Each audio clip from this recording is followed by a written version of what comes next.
Assalamualaikum warahmatullahi wabarakatuh. Sahabat sejuta kisah, mudah-mudahan Anda masih selalu setia bersama kami, channel yang selalu menghadirkan cerita-cerita misteri yang menarik, seperti kisah berikut ini yang sudah kami siapkan untuk Anda, berjudul Kualat Gunung Pulosari.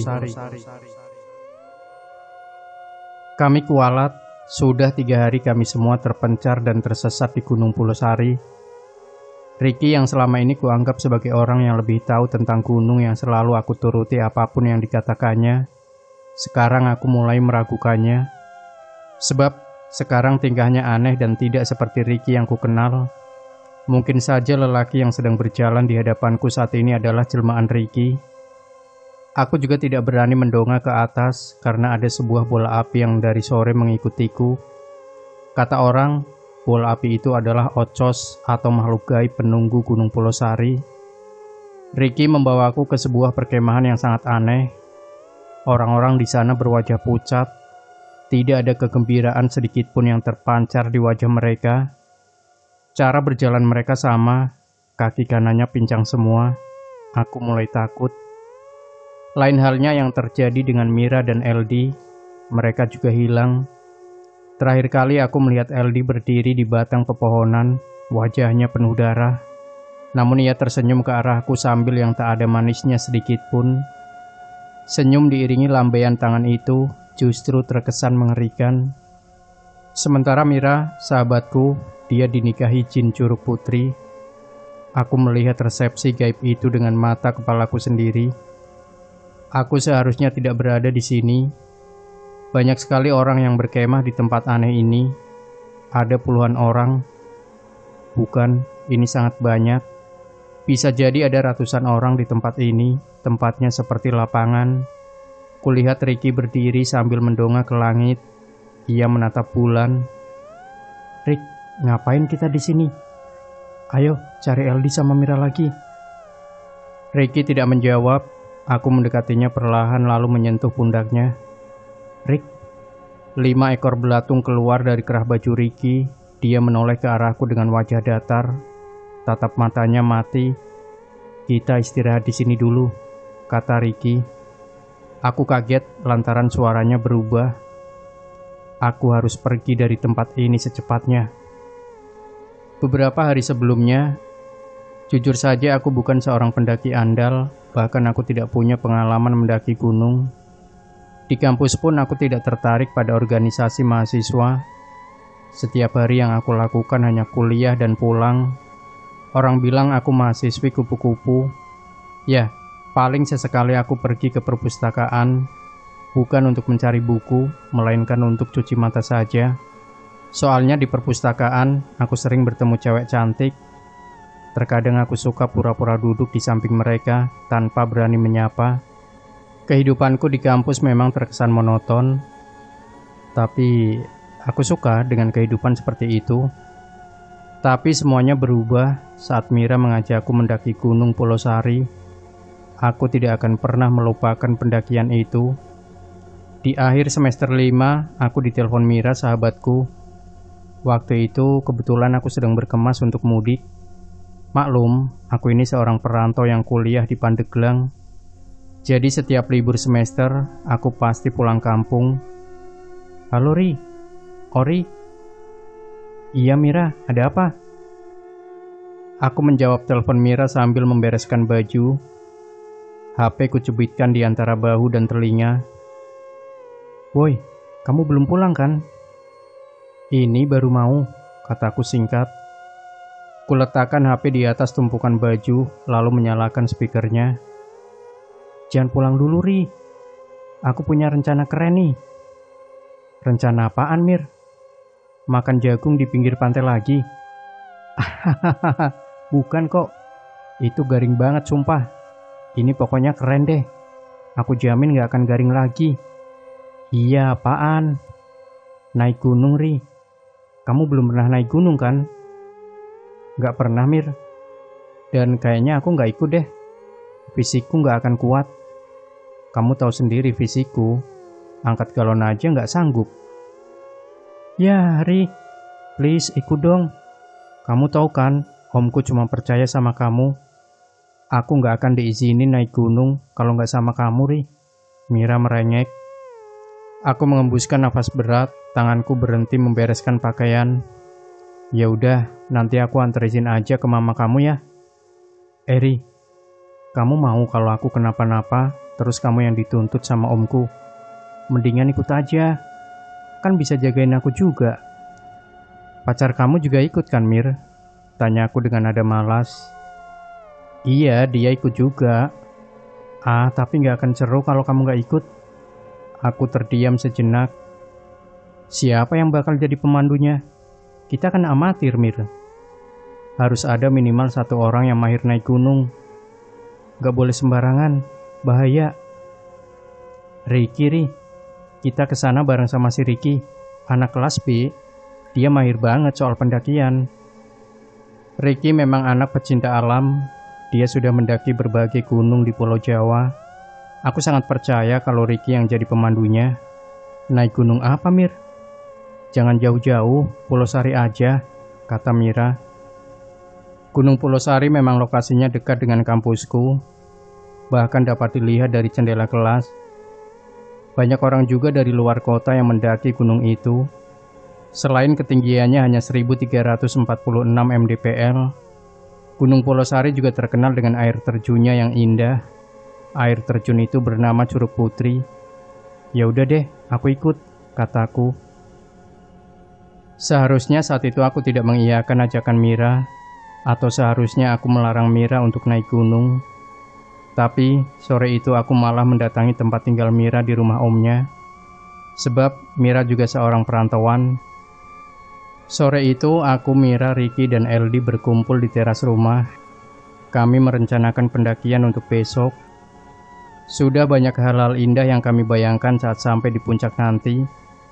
Sayangnya rencana itu ternyata menjadi awal malapetaka bagi kami. Kami tiba di pos parkiran Gunung Pulau Sari. Ada beberapa motor dan mobil yang juga terparkir di sana. Penjaga pos meminta data diri kami. Ia mencatat dengan teliti. Mereka juga memeriksa tas kami. Mungkin mereka khawatir ada pendaki yang membawa narkoba atau barang-barang lain yang tak diperkenankan. Kalian tahu larangannya, tidak boleh bawa minuman keras dan narkoba, jawab Ricky. Bukan hanya itu, si penjaga pos berhenti menulis. Ia melihat ke arah kami dari balik loket kaca. Pastikan yang sedang menstruasi jangan mandi di Curug Putri. Jangan ada yang mesum dan jangan bicara sembarangan. Ucapan lelaki penjaga loket sangat tegas. Mir, kamu gak lagi datang bulan kan? Tanyaku berbisik. Enggak, Ri, aman. Baik, kami pasti tidak akan melanggarnya, jawab Ricky. Kami membayar biaya parkir sebesar Rp5.000 per motor. Setelah semuanya siap, Ricky meminta kami untuk membuat lingkaran. Sebelum melakukan pendakian, ada baiknya kita sama-sama berdoa. Ricky membetulkan kacamatanya. Berdoa, mulai. Kami semua menunduk dan larut dalam doa. Selesai. Kami mulai mendaki melewati perkebunan warga. Ricky sebagai pemimpin berada di barisan paling belakang untuk memastikan anggotanya baik-baik saja. Masing-masing dari kami membawa tas gunung lengkap dengan semua peralatan yang dibutuhkan. Aku berada di barisan ketiga. Kulihat Mira tampak kelelahan karena medan yang kami tempuh terus menanjak semakin curam. Kamu capek, Mir? Istirahat dulu lah, kataku. Baru juga mulai. LD menyela. Enggak kok, kita lanjut aja. Aku gak sabar mau lihat Curug Putri. Mira menoleh ke arahku. Kami memasuki perkebunan pisang. Kulihat ada beberapa batang pohonnya yang rusak bekas gigitan hewan. Aku yakin itu bekas gigitan hama babi hutan. Dari beberapa artikel yang pernah aku baca, penduduk Pulau Sari memang diresahkan oleh hama babi hutan. Dulu katanya ada kepala desa yang biasa dipanggil Pak Arsat, membuat perjanjian dengan Raja Babi Gunung Pulau Sari, sehingga para babi tidak menyerang perkebunan warga. Semenjak kepala desa itu meninggal, koloni babi mulai menyerang perkebunan warga kembali. Di tengah perjalanan, aku melihat seorang nenek sedang berdiri di antara pepohonan pisang. Wajahnya kusut dan rambutnya sudah penuh uban. Dia memperhatikan kami yang sedang melintas di hadapannya. "Rik, itu siapa?" tanyaku. "Nyi Amah, dia orang gila. Dia memang suka berkeliaran di sekitaran sini," jawab Ricky. Saat barisan kami melintasi Nyi Amah, aku menoleh ke belakang. Ternyata dia mengikuti kami. Aku pun menghentikan langkah. "Lihat, dia ngikutin kita." Aku menunjuk ke arah nenek itu. Ricky menghampirinya. Ia tersenyum ramah. "Nyi, punten, jangan ganggu kami ya." Ricky berbicara padanya. Tiba-tiba Nyi Amah terlihat panik. Matanya melotot ke arah kami. Dia malah menunjuk-nunjuk, lalu tergesa-gesa berjalan ke arahku. "Kasihan kamu, Nak." Nyi Amah menyentuh pipiku sambil merintih. Aku menepis lengannya yang kotor. "Udah Ri, ayo jalan lagi." LD menarik lenganku. Ricky kembali ke barisan. Kami meninggalkan Nyi Amah. Kulihat wajahnya tampak sedih. "Daria kebahan paeh," teriak Nyi Amah dari belakang. Dia bilang kita semua akan mati. "Duh, aku jadi kepikiran dan takut," kataku. "Udah, jangan dipercaya. Sudah ku bilang dia itu orang gila," kata Ricky sambil tersenyum. Kami pun melanjutkan perjalanan. Aku melirik jam tangan, baru jam 10 siang. Tapi semakin masuk ke dalam hutan, malah semakin temaram. Aku mendongak ke langit, cuaca memang sedang mendung. Rombonganku mulai masuk ke dalam hutan, jalan semakin terjal berbatu juga licin. Suara kawanan monyet terdengar sangat mengganggu. Mereka bergelayutan di dahan-dahan pohon sambil melihat ke arah kami. "Kenapa, Mir?" tanyaku. Mira berhenti. Ia membetulkan kacamatanya, lalu melihat ke arah semak-semak. "Ayah," kata Mira. Yang ku tahu ayahnya Mira sudah lama meninggal. Ricky panik. Dia lari dari arah belakang menghampiri Mira. "Mira, jangan lihat ke sana," teriak Ricky sambil menghalangi pandangannya. Perasaanku mulai tidak enak. "Mira, jangan melamun. Ini di gunung, bahaya." Ricky menyadarkan Mira. "Tapi jelas-jelas tadi aku lihat ayah ada di sana." Ia menunjuk ke arah semak-semak. "Udah Mir, kita jalan lagi aja. Itu pasti cuma halusinasi kamu," kataku. Kami kembali melanjutkan perjalanan. Di tengah pendakian, Mira minta istirahat dulu sejenak.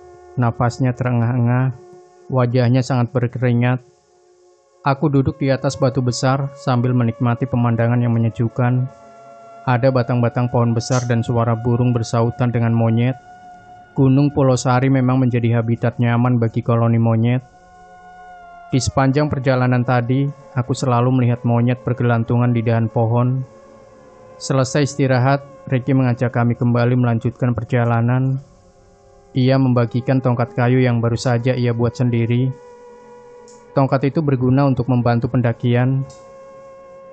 "Kira-kira berapa jam lagi kita sampai ke Curug Putri?" tanyaku. "Udah deket kok, sebentar lagi juga sampai," jawab Ricky. "Ayo lanjut jalan, kita pasti bisa," LD memberi semangat. Tidak sampai setengah jam, akhirnya kami tiba di Curug Putri. Air terjun itu tidak terlalu tinggi, airnya pun tidak deras. Ini terbilang air terjun kecil, biasa digunakan para pendaki untuk sekadar cuci muka atau mengisi botol air minum mereka. Kedalaman airnya hanya sebetis, jadi tidak akan membahayakan para pendaki. Saat kami tiba di Curug Putri, suasana di sana sedang sepi. Mungkin para pendaki lainnya sudah melanjutkan perjalanan menuju kawah. Hanya ada seorang anak lelaki kurus yang umurnya mungkin saja baru belasan tahun. Dia membawa botol-botol kosong dan mengisinya dengan air Curug Ciputri. Itu pedagang air minum. Dia akan membawa botol yang sudah diisi air ke bawah untuk dijual ke para pendaki, kata Ricky sambil menunjuk ke arah anak itu. Kami semua mencicipi air Curug Ciputri terasa sangat segar. Aku belum pernah meminum air sesegar itu. LD dan Mira main air, mereka saling guyur satu sama lain. sedangkan Ricky sibuk mengambil gambar menggunakan kamera HP-nya. "Mira, hati-hati." Kulihat ia terpeleset dan jatuh ke air. Kulihat celananya basah kuyup. "Sayang, jahat ih," kata Mira pada LD. Bukannya minta maaf, LD malah tertawa. "Mir." Aku terkejut dengan apa yang kulihat. "Iya, Ri." "Kamu men?" tanyaku. Ada darah mengalir di permukaan air. "Astaga, aku nggak sadar kalau mens. Tadi nggak kok." Mira bangun, ia sangat panik. "Gimana ini, Rik?" tanya LD.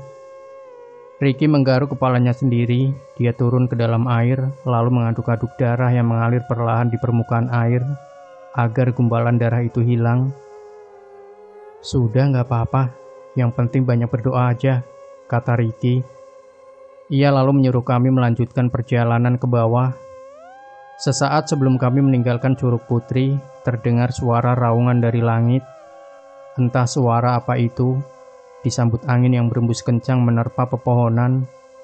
Kami semua menutup mata karena banyak daun kering dan debu yang berterbangan. Dan saat kembali membuka mata, Mira menghilang entah kemana. Kami panik, lalu turun kembali ke Curug Putri, memanggil-manggil Mira.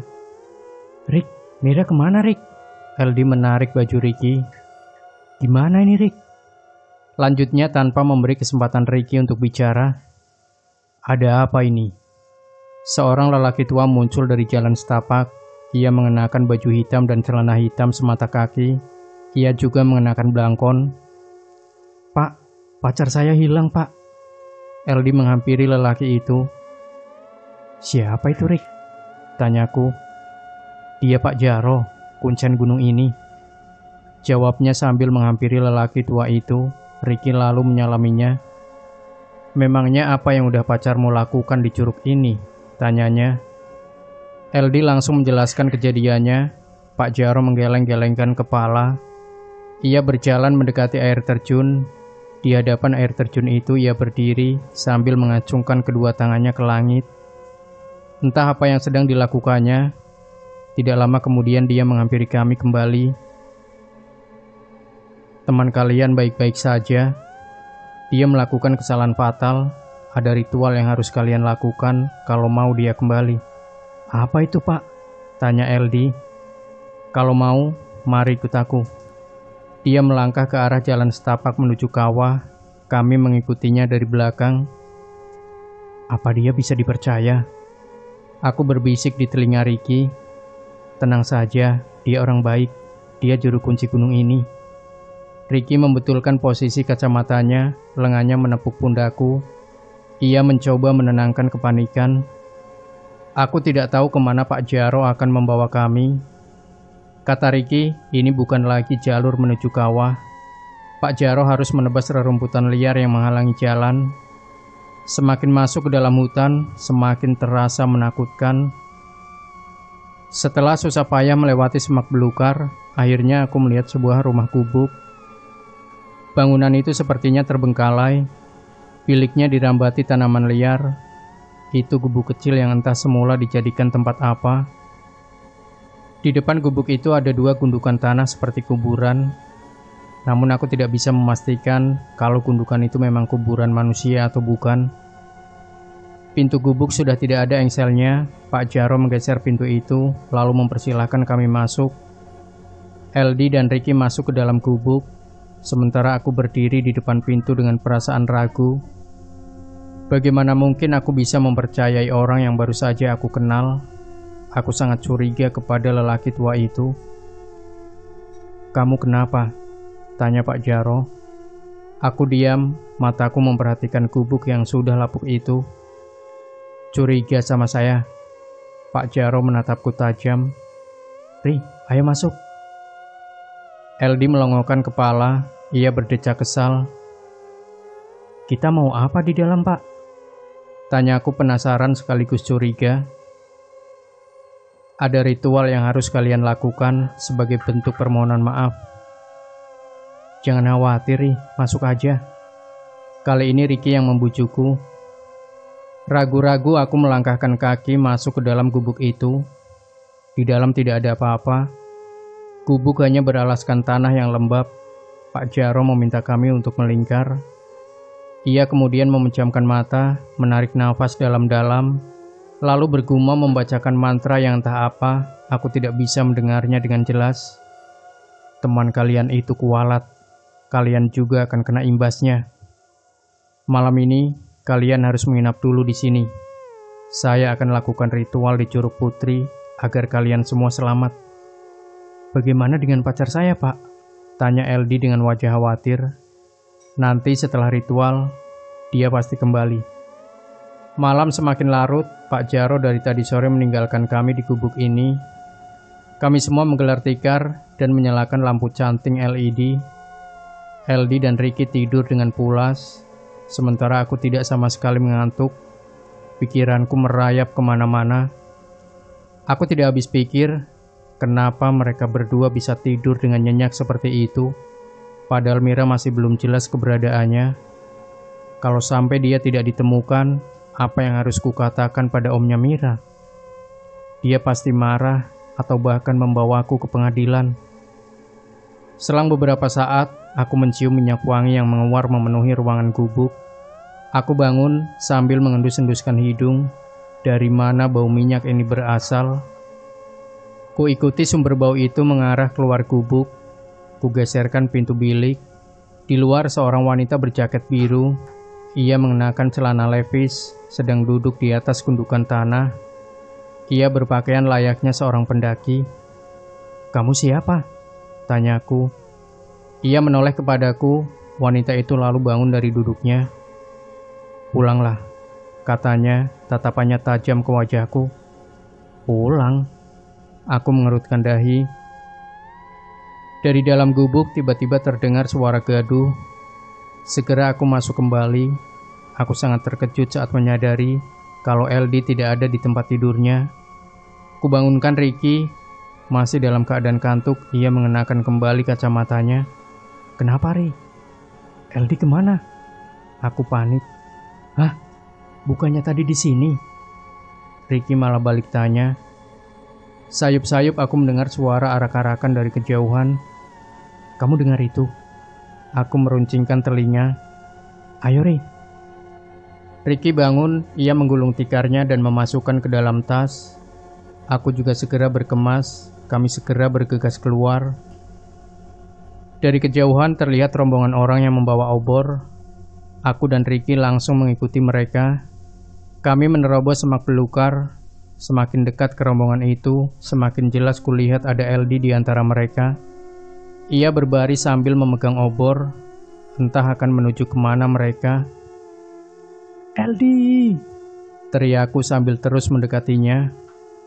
Saat berhasil mendekati rombongan itu, ku coba menarik lengan LD, tapi dia malah mendorongku dan terus berjalan mengikuti rombongan.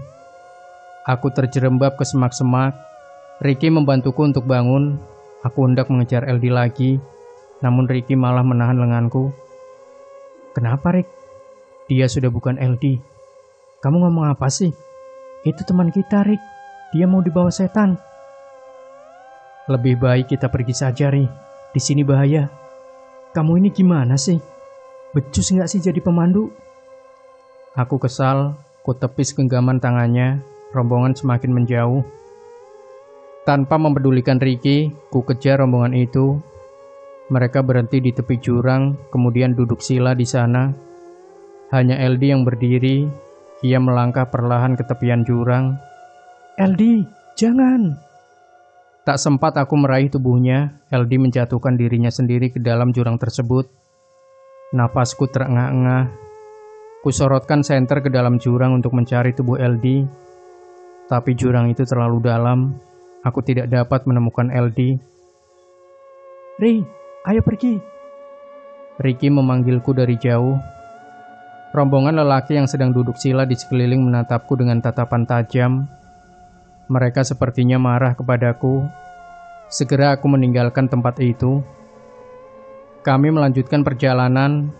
Daerah ini sangat tidak aman bagi kami. Kalau kami menunggu Pak Jaro, aku yakin akan ada suatu hal buruk yang terjadi pada kami. Kita kemana, Rik? Aku sangat takut semua kacau malam itu. Ke kawah. Ngapain ke sana? Aku berhenti melangkah. Kita harus cari si Mira. Tadi aku lihat LD terjun di jurang. Kita cari dia juga.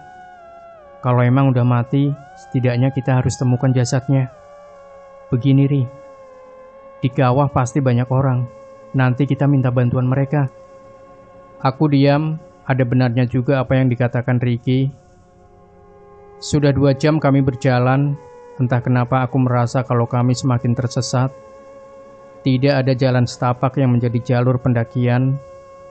Sialnya kami malah balik lagi ke gubuk tadi. Aku duduk lemas di atas tanah.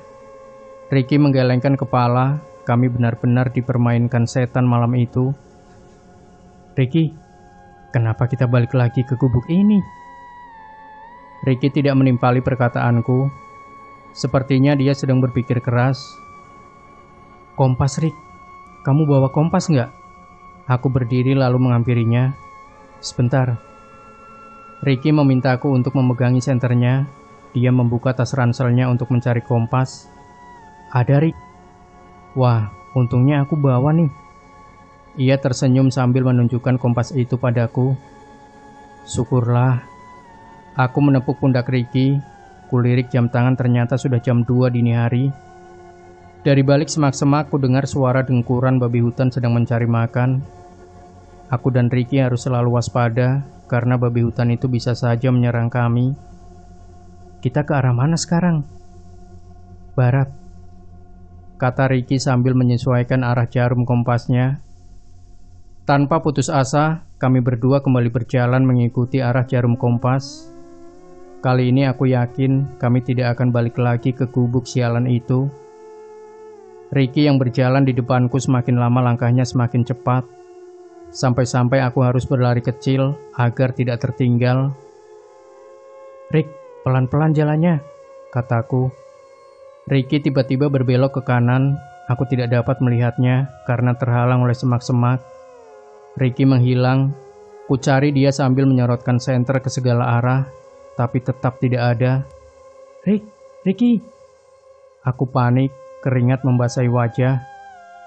Ku dengar dengkur babi semakin mendekat. Semak belukar di hadapanku berguncang. Sontak saja aku lari terbirit-birit tanpa arah dan tujuan. Semuanya jadi kacau. Aku semakin tersesat di gunung ini. Lelah itu yang kurasakan. Kakiku rasanya tidak sanggup lagi untuk berlari. Napasku terengah-engah, tenggorokanku kering. Persediaan air sudah habis. Kulepaskan tas ransel dan melemparkannya ke semak-semak. Lalu aku berbaring di atas rerumputan yang basah. Kulihat di langit, bulan mengambang dengan tenang. Kalau saja aku tidak pernah ikut dalam pendakian ini, mungkin semuanya akan baik-baik saja. Ori, seseorang memanggilku. Itu jelas suara Mira, entah dari mana arahnya. Mir, kusorotkan cahaya senter ke segala arah. Ori, sini. Sebuah tangan perempuan muncul dari balik semak-semak. Di pergelangan tangannya ada jam berwarna biru. Aku sangat mengenali jam tangan itu milik Mira. Mira, pelan-pelan ku dekati lengan itu. Sini, Ri. Lengan itu melambai-lambai. Ku dekati lengan itu, bajuku ditarik paksa ke dalam semak-semak. Jelas saja aku kehilangan keseimbangan. Untung saja Mira menahan tubuhku. Ia membawaku ke sebuah perkampungan. Aku heran kenapa di gunung seperti ini ada perkampungan yang sangat ramai. Wajah Mira terlihat sangat bahagia. Ia bahkan tidak berhenti tersenyum. Kita di mana, Mir? Kampung itu sedang ramai. Orang-orang sibuk mempersiapkan sesuatu. Janur dipasang di depan sebuah rumah gubuk. Mereka membawa makanan dan buah-buahan, lalu menyerahkannya pada 3 orang wanita yang berjaga di depan rumah. Mereka seperti akan menggelar hajatan. Aku mau menikah, Ri. Hah? Nikah? Jelas saja aku terkejut. Iya, malam ini. Mira menatapku sambil tersenyum. Ayo, aku kenalin kamu sama calon suamiku. Dia ganteng banget. Mira menarik lenganku. Enggak Mir, kita harus pulang. Sadar Mir, ini pasti bukan alam kita. Aku membujuknya, tapi Mira sepertinya tidak peduli pada ucapanku. Dia membawaku ke rumah gubuk, tempat hajatan akan digelar. Aku dan Mira masuk melalui pintu dapur. Di dalam sana, banyak sekali wanita tua yang sedang sibuk masak.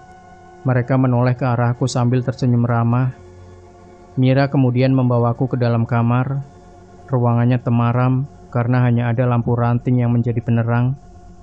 Kenalin, itu calon suamiku.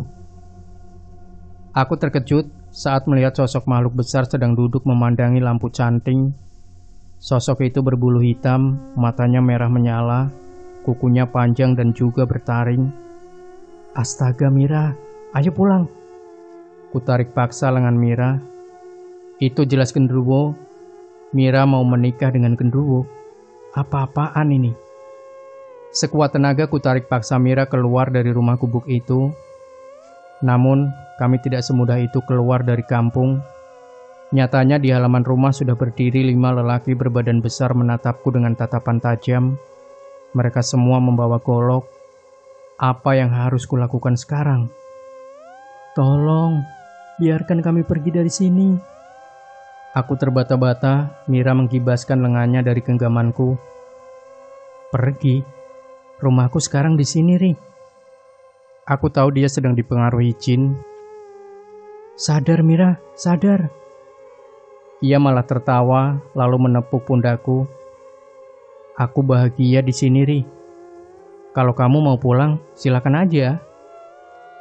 5 lelaki berbadan besar mendekati Mira. Mereka menuntunnya masuk kembali ke dalam rumah gubuk tadi.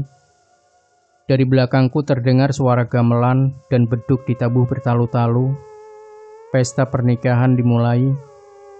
Orang-orang berkumpul di depan rumah gubuk.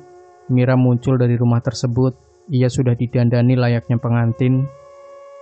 Wajahnya penuh bedak, rambutnya dikonde. Ia juga mengenakan kebaya batik. Kulihat dia tidak mengenakan alas kaki. Di belakang Mira menyusul sosok genderuwo mengerikan. Ia digiring 5 orang lelaki tadi.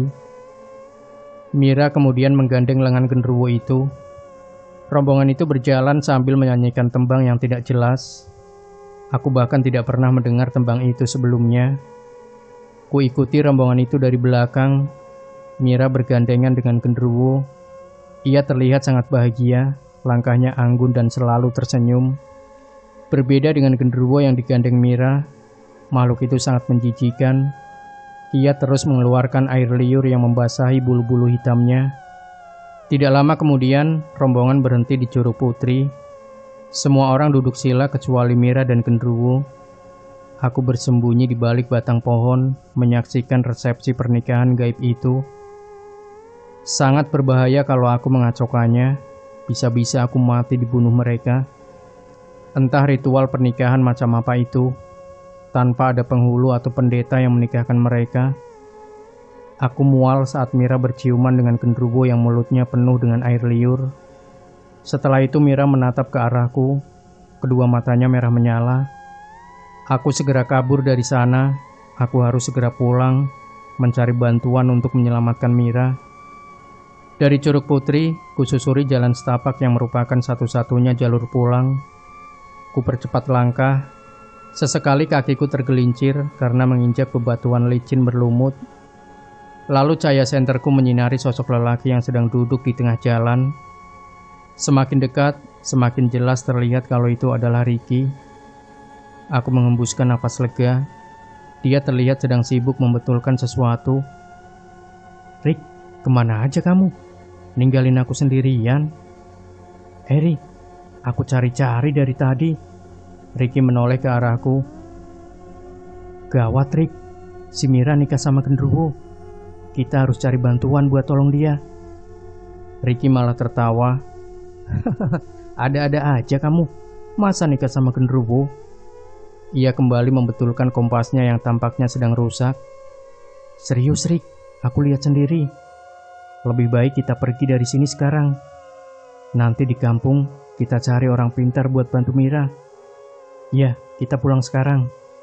Ricky bangkit dan meraih kembali senternya. "Jangan terburu-buru, Rick. Nanti kita terpisah lagi," kataku. Kali ini aku yang jalan paling depan, sementara Ricky di belakangku. Semakin lama aku merasa ada yang aneh dengan Ricky. Dia sering sekali meludah, lalu tiba-tiba tertawa tanpa sebab, dan suka meracau sendiri. Itu bukan seperti Ricky yang ku kenal. "Ricky, kamu jalan paling depan aja," pintaku. Sengaja aku menyuruhnya jalan paling depan agar bisa memperhatikan lebih jelas lagi tingkah anehnya. "Oh siap, Ri," katanya sambil tertawa. Dari belakang ku perhatikan Ricky, dia lagi-lagi meludah dan tertawa tanpa sebab. "Rick, kamu kenapa sih?" "Hah? Aku baik-baik aja kok," katanya sambil tertawa lagi. Ku coba untuk tenang dan tetap mempercayai Ricky, namun aku tetap waspada. Sialnya, 3 hari sudah kami menyusuri jalan setapak itu, tapi tak kunjung sampai ke perkampungan warga. Aku malah merasa semakin tersesat di gunung ini. Persediaan makanan sudah habis, wajahku pucat berantakan. Tidak kulihat wajah cemas sedikit pun pada Ricky. Ia terlihat tenang, seperti tidak ada masalah apapun. Ini malam ketigaku di Gunung Pulau Sari. Ricky yang selama ini aku anggap pemimpin regu, yang perkataannya selalu kuturuti. Sekarang aku mulai ragu padanya. Dia bukan lagi Ricky yang kukenal. Tingkahnya aneh. Ia selalu bilang kalau perkampungan warga sudah dekat. Nyatanya kami tidak pernah sampai ke sana. Aku masih di tengah hutan, gelap dan penuh suara dengkuran babi. Belum lagi bola api di langit yang belakangan ini mengikutiku. Kata Ricky itu adalah Ocos, salah satu makhluk gaib penghuni Gunung Pulau Sari. Di tengah perjalanan, aku menoleh ke sebuah pohon. Ada yang aneh di sana. Tampak LD sedang berdiri di atas dahan pohon, wajahnya penuh darah. Ia melambaikan tangan padaku. Wajahnya meringis seperti sedang kesakitan. "LD?" Aku menyipitkan mata. "Rick, itu si LD." Kutepuk pundak Ricky, dia berhenti lalu melihat ke arah pohon yang kutunjuk. "Mana?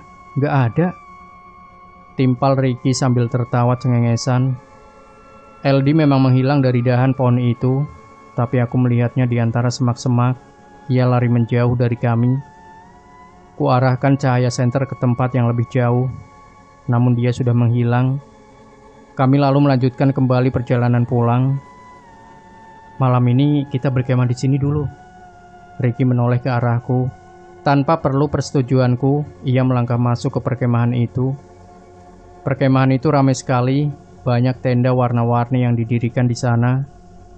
Aku berjalan masuk ke perkemahan itu. Orang-orang di sana berwajah pucat dan seperti bersedih. Kulihat Ricky berdiri, mendongak ke langit sambil menatap bulan. Aku tidak tahu apa yang sedang ia lakukan. "Ricky?" Bukan, dia bukan lagi Ricky. Lihat saja tatap matanya mati. Ada belatung yang keluar dari kerah bajunya. Suaranya pun berubah, terdengar seperti suara seorang kakek-kakek. Aku mundur beberapa langkah, lalu lari meninggalkannya. Aku menjauh dari perkemahan misterius itu, menyusuri jalan setapak, mengikuti kata hati. Langkahku terhenti saat mendengar seseorang batuk. Suara itu berasal dari balik pepohonan. Kuarahkan cahaya senter di sana, dan muncullah seorang nenek yang sedang menggendong kayu bakar. Ia menoleh ke arahku lalu nyengir.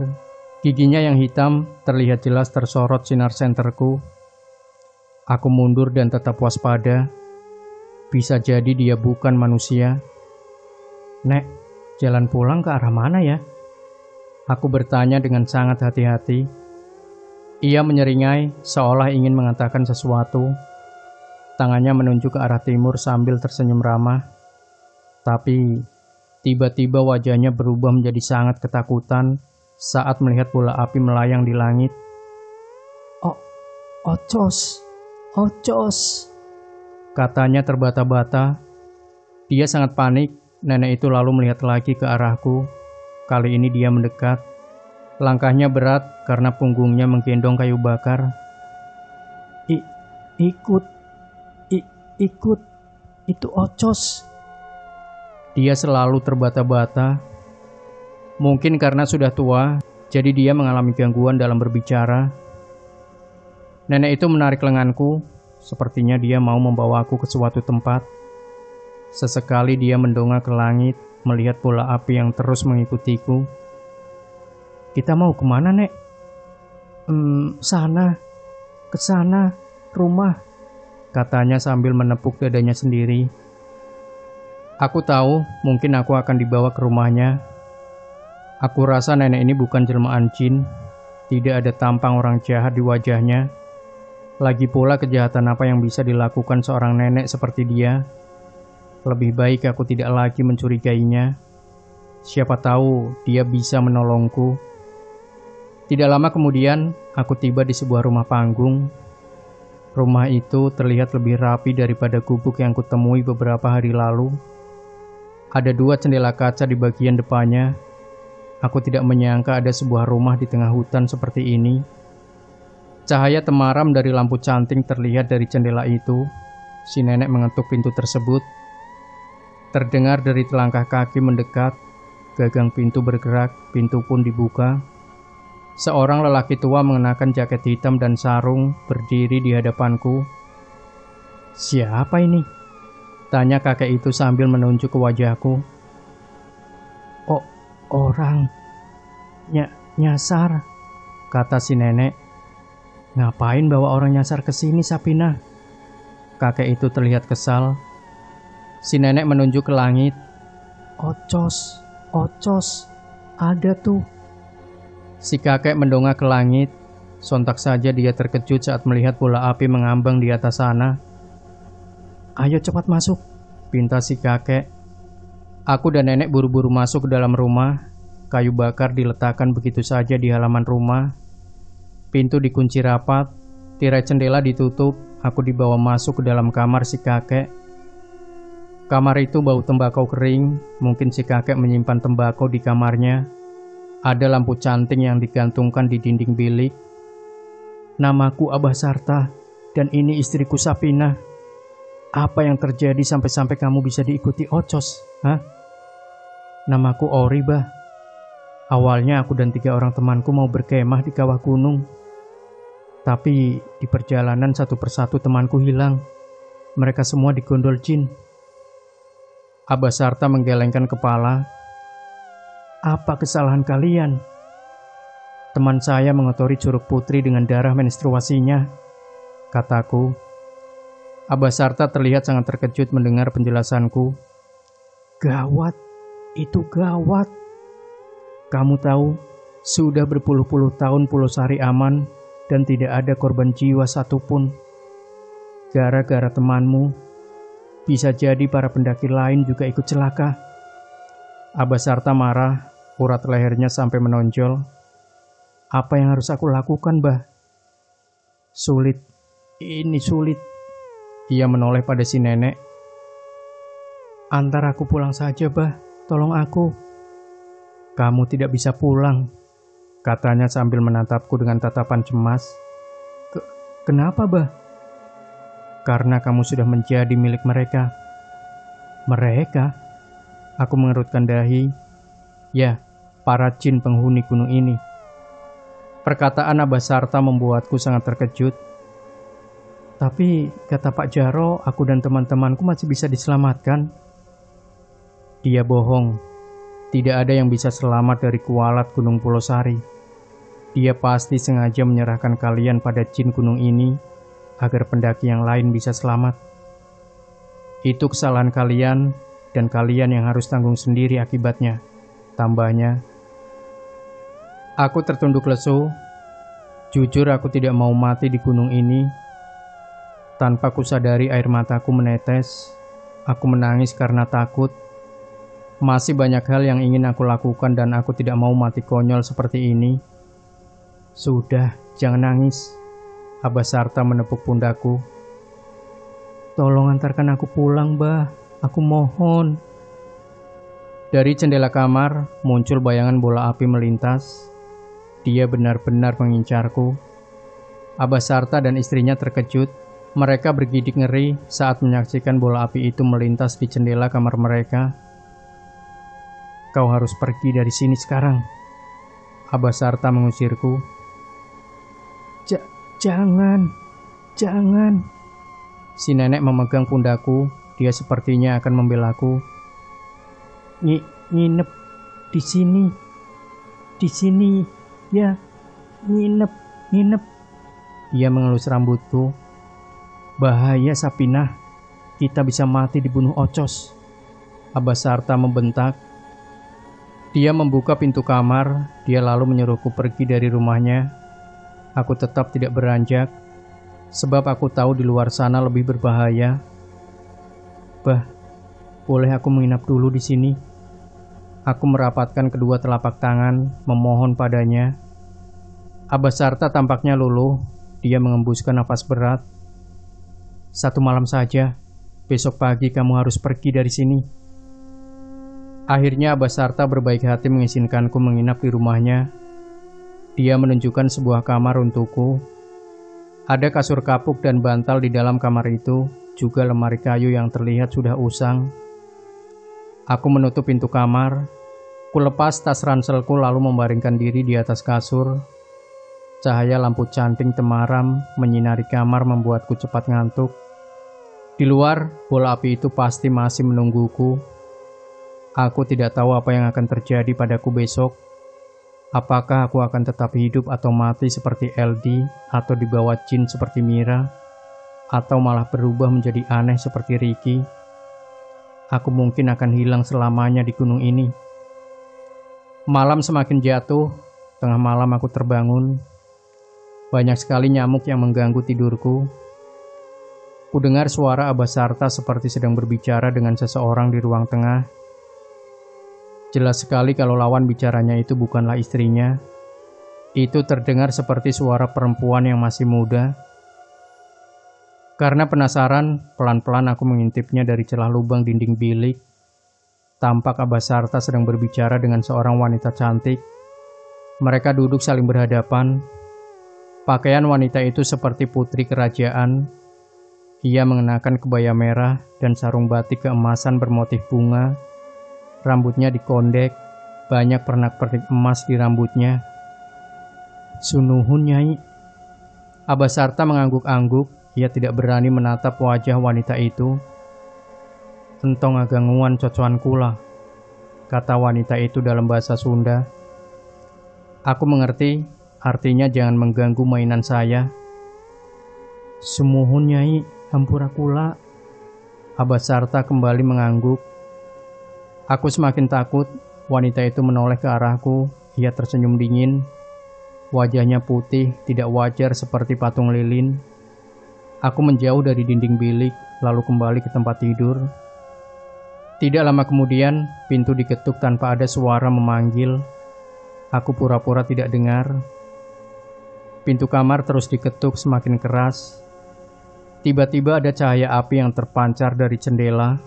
Ocos itu muncul lagi. Kali ini dia melayang tenang di jendela kamar. Kuperhatikan bola api itu, ternyata mempunyai 2 mata seperti manusia.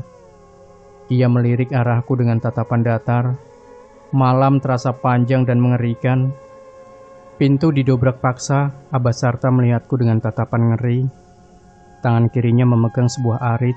Dadanya turun naik. Ia mengarahkan arit itu padaku. Jelas saja aku panik. Ada apa ini? Kenapa dia sepertinya ingin membunuhku? Pergi dari sini, bentaknya sambil menebaskan arit pada daun pintu. Baik, Bah, ampun. Dengan cepat ku ambil tas ransel dan senterku, mengenakan kembali sepatuku lalu pergi dari rumah itu. Langit masih gelap, udara dingin membuatku menggigil. Di langit, bola api masih melayang mengikutiku. Aku lari sekuat tenaga demi menjauh dari Abasarta yang marah dan hendak membunuhku. Di tengah jalan seseorang menghentikanku. Itu Nenek Sapinah. Pegang, ya. Hati-hati. Dia memberiku keris kecil yang ukurannya hanya sejari telunjuk saja. Apa ini, Nek? Tanyaku. Belum sempat ia menjawab, Abasarta dari kejauhan meneriakiku agar segera pergi. Kubunuh kau, ancamnya. Ia berdiri di depan pintu rumah sambil mengacungkan arit. Segera ku kantongi keris kecil itu, lalu pergi dari hadapan Nenek Sapinah. Aku tidak tahu kemana arah langkahku sekarang. Dari jauh terdengar suara geledek bergemuruh diiringi kilatan cahaya di langit. Tampaknya memang akan hujan. Aku semakin menjauh dari rumah Abah Sarta. Keris ini apa gunanya? Aku berhenti di bawah batang pohon besar. Kuperhatikan keris pemberian Nenek Sapinah. Kerisnya sangat unik. Ada ukiran bertuliskan bahasa Arab di permukaan keris itu. Aku tidak mengerti apa maksudnya. Tak lama kemudian, hujan turun dengan sangat deras. Aku membaringkan diri di antara akar-akar pohon besar itu, tapi tetap saja tubuhku basah kuyup. Tubuhku menggigil, gigiku bergetar, perutku lapar tidak tertahankan. Sendiri di hutan seperti ini membuatku ragu akan kemampuanku sendiri. Aku mungkin tidak akan bisa bertahan hidup lebih lama lagi di gunung ini. Di langit, walau hujan deras, bola api sialan itu tidak padam dan masih mengikutiku. Aku bangun lalu mendongak ke arah bola api itu sambil mengarahkan cahaya senter. Aku sangat kesal karena terus-terusan diikutinya. Bangsat kamu! Sini kalau berani, lawan aku! Woi, sini kamu! Teriakku sambil menggigil kedinginan. Kalau memang aku harus mati, matilah sekarang agar penderitaanku berakhir. Sesaat kemudian, ada sesuatu yang menabrakku dari belakang. Tubuhku terpelanting, senterku jatuh ke semak-semak. Aku meringis kesakitan. Tubuhku terasa remuk. Kuperhatikan objek yang barusan menabrak tubuhku. Objek itu terlihat samar. Kurai kembali senterku lalu mengarahkan cahayanya ke objek tersebut. Itu ternyata babi hutan. Saat hendak bangun kembali, ternyata betisku sobek. Pasti karena hantaman taring babi itu. Ia mendengkur, matanya merah. Tubuhnya sebesar anak kerbau. Aku tidak akan bisa lari dari babi itu. Tidak ada pilihan kecuali melawannya. Babi itu lari dengan cepat ke arahku. Kurogoh sebuah pisau kecil dari kantong ransel. Tubuhku diseruduk sampai terseret beberapa meter ke belakang. Kupegang erat-erat kepala babi itu, lalu menebaskan pisau ke punggungnya.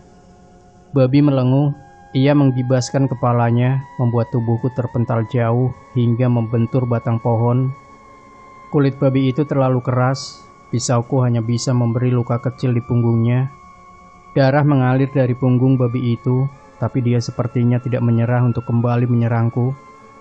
Dengan dengkurannya yang mengerikan, dia lagi-lagi berlari ke arahku. Aku melompat dan berhasil menangkap tubuhnya. Babi itu mengamuk, ia lari sembarang arah, sedangkan aku berpegangan erat di atas punggungnya. Kutusuk punggungnya berkali-kali dengan pisau, tapi pisauku malah patah. Tanganku refleks merogoh keris kecil dari dalam kantong celana. Maksudku ingin kutusukkan keris itu ke mata si babi, biar dia tewas. Ajaibnya, baru saja kuarahkan keris itu ke kepala babi. Tiba-tiba tubuhku terpental. Babi itu juga tersungkur ke semak-semak. Ia mati begitu saja. Napasku terengah-engah. Aku menoleh ke arah kanan. Di antara derasnya tetesan hujan, ada seorang wanita berpakaian seperti putri kerajaan berdiri di depan pohon besar. Aku masih ingat wajahnya. Dia wanita yang berbicara dengan Abah Sarta. Apa maumu? Bangsat, keluarkan aku dari gunung ini. Dengan sisa tenaga yang ada, aku lari ke arah wanita itu, mencoba untuk menyerangnya dengan keris kecil. Yang terjadi selanjutnya benar-benar di luar perkiraanku. Seharusnya aku tidak menyerang wanita itu. Aku terkejut saat sosok wanita itu berubah menjadi Ricky. Kerisku terlanjur menusuk tenggorokannya. Mata Ricky melotot, kacamatanya jatuh. Kedua tangannya bergetar seperti kecoa yang sedang sekarat. Kucabut kembali keris yang panjangnya hanya setelunjuk orang dewasa itu. Darah muncrat dari lubang dari bekas tancapan keris. Aku berteriak sambil menahan tubuh Ricky yang lunglai. Ricky. Kututup luka yang masih terus mengeluarkan darah dengan sapu tanganku. Ia sekarat. Matanya menatapku seperti ada hal yang ingin ia ucapkan, tapi tertahan di tenggorokannya. Maafin aku, Ri. Pulanglah, katanya. Sesaat kemudian kedua matanya terkatup. Aku tidak lagi merasakan detak jantungnya. Aku menangis. Rasanya ingin sekali aku bunuh diri saja saat itu juga. Tidak sanggup lagi aku bertahan di gunung seperti ini. Kejadian demi kejadian yang aku alami semakin aneh dan tragis. Hujan tidak kunjung reda. Aku bangkit lalu merogoh sebuah tali dari dalam tas ranselku. Kuikatkan tali itu ke tubuh Ricky. Aku harus membawa pulang jasad Ricky. 2 hari berlalu, aku seperti berputar-putar saja di kawasan gunung ini. Selama 2 hari ini, aku makan belalang panggang. Koloni belalang itu kutemukan di tengah perjalananku. Yang menjadi masalah saat ini adalah jasad Ricky yang semakin membusuk. Tubuhnya mengeluarkan bau yang begitu menyengat. Aku berhenti di tengah jalan setapak. Aku rogoh botol air minum dari dalam tas yang sempat kuisi saat turun hujan. Aku meneguk air itu. Aku menoleh ke jasad Ricky. Dalam kondisi seperti ini, tidak mungkin aku bisa membawanya pulang. Menguburkan jasad Ricky bisa jadi jalan terbaik. Kulepaskan tali yang mengikat tubuhnya. Aku lalu mencari permukaan tanah yang lembab sehingga mudah untuk digali. Dengan susah payah, aku menggali tanah itu menggunakan sebuah batang kayu sebesar lengan orang dewasa yang telah kuruncingkan ujung kayunya. Aku tidak mampu menggali tanah itu terlalu dalam. Asal bisa menimbun jasad Ricky itu sudah cukup. Setelah berhasil menguburkannya, kutancapkan batang kayu tersebut sebagai penanda kuburannya. Kemudian aku berdoa untuk Ricky. Malam kembali jatuh, aku masih menyusuri jalan setapak yang seolah tidak berujung. Mira dan LD tidak lagi muncul, sementara bola api masih melayang mengikutiku kemanapun aku pergi. Tak lama kemudian, aku mencium bau kayu kering yang dibakar. Dari jauh terlihat bayangan api unggun. Akhirnya, aku tersenyum bahagia. Tampaknya ada seseorang yang berkemah di sekitaran sini. Kupercepat langkahku menerjang semak-semak. Tapi, setibanya di sumber cahaya aku tidak melihat orang berkemah di sana. Itu lagi-lagi gubuk tua yang pernah kudatangi. Di depan gubuk itu ada api unggun yang menyala dan seorang lelaki yang sedang duduk sila menghadap api tersebut. Aku mengenali lelaki itu.